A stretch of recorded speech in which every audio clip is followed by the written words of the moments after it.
ఈ వీడియోలో రెవల్యూషన్ పెట్టడానికి ఏమేం పాయింట్స్ కవర్ చేసుకోవాలి అండ్ అలానే రెవల్యూషన్ పెట్టడానికి మనం కావాల్సిన మినిమం ఎలిజిబిలిటీ లెవెల్స్ ఏంటి, పర్సెంటేజ్ ఎంత, పాస్ అయ్యే పర్సెంటేజ్ ఎంత, ఫెయిల్ అయ్యే పర్సెంటేజ్ ఎంత, రెవల్యూషన్ గురించి మన రేంజ్ రీసెర్చ్ ని కంప్లీట్ గా చేశాను. ఆ రీసెర్చ్ గురించి ఇప్పుడే వీడియోలో చెప్పాలనుంది, బట్ ఇంట్రో ప్లే చేసిన తర్వాత వీడియోని అయితే రెజ్యూమ్ చేద్దాం. Luca. Bueno. Piñu. Bueno. Piñu. Bueno. Piñu. Niñas, no le piñu. Piñu, piñu.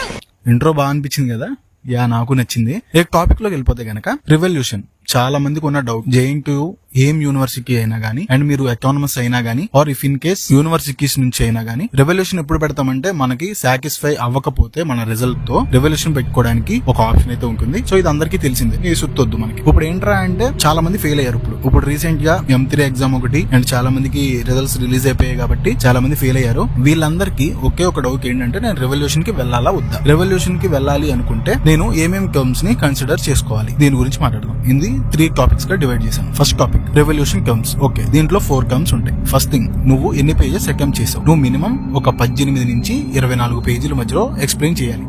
నువ్వు రాసి ఉండాలి. ప్రాబ్లమాటిక్ ఆర్ థియరీ సబ్జెక్ట్ అయితే థియరీ సబ్జెక్ట్ ఇలా నువ్వు ఎక్స్ప్లెయిన్ చేసి ఉండాలి. ఒక 18 నుంచి 24 పేజీల లోపు నువ్వు రాసి ఉండాలి. నువ్వు మినిమం అటెంప్ట్ చేయకపోతే రెవల్యూషన్ కి డబ్బులు బొక్కే మనం కట్టేసిన తర్వాత. సో అది first point. And second point వచ్చేసి నువ్వు ఎన్ని కరెక్ట్ క్వశ్చన్స్ రాసావు. మనకి 10 క్వశ్చన్స్ ఉంటాయి కదా, ఆ 10లో మనం ఎన్ని కరెక్ట్ క్వశ్చన్స్ రాసాం, ఎన్ని అటెంప్ట్ చేసాం అనేది point number 2 and point number 3. Point number 2, 3 చాలా ఇంపార్టెంట్. బాగా పాటించండి. ఒకసారి గుర్తు తెచ్చుకోండి మీరు ఎన్ని రాశారు, కరెక్ట్ క్వశ్చన్స్ ఎన్ని రాశారు, అసలు మొత్తం అటెంప్ట్ చేశారా లేదా, ఇవన్నీ మీరు గమనించుకున్న తర్వాత పాయింట్ నెంబర్ 4కి వెళ్ళిపోతాం. మీరు ఎగ్జామ్ ఎలా అయితే అటెంప్ట్ చేశారో ఆ అటెంప్షన్ తో మీ హార్ట్ సాటిస్ఫై అయిందా. మీరు బాగా రాశాను అని నమ్మకం ఉండి మీరు ఫెయిల్ అయితే డెఫినెట్లీ గో ఫర్ రెవల్యూషన్. ఒకవేళ నేను కొంచెం యావరేజ్ గా రాశాను అనుకుంటే ఒకటికి 2 సార్లు ఆలోచించండి. డబ్బులు నో ప్రాబ్లం అనుకుంటే గో ఫర్ రెవల్యూషన్.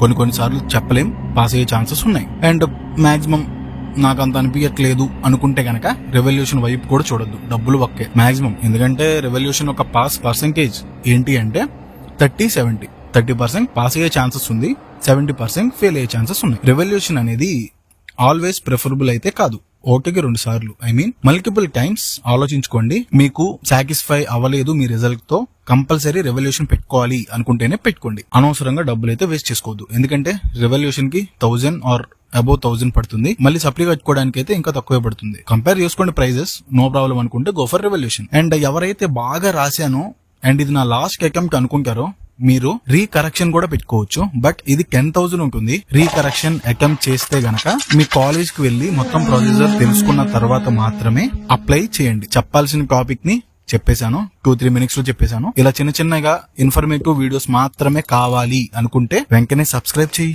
సబ్స్క్రైబ్ కింద ఉంటుంది, చేయి. పక్కనే బెల్ ఐకాన్ ఉంటుంది, నొక్కు. అలానే కొంచెం ఈ వీడియోని షేర్ చేస్తే ఓకే చాలు, సబ్స్క్రైబ్ అయ్యోగా.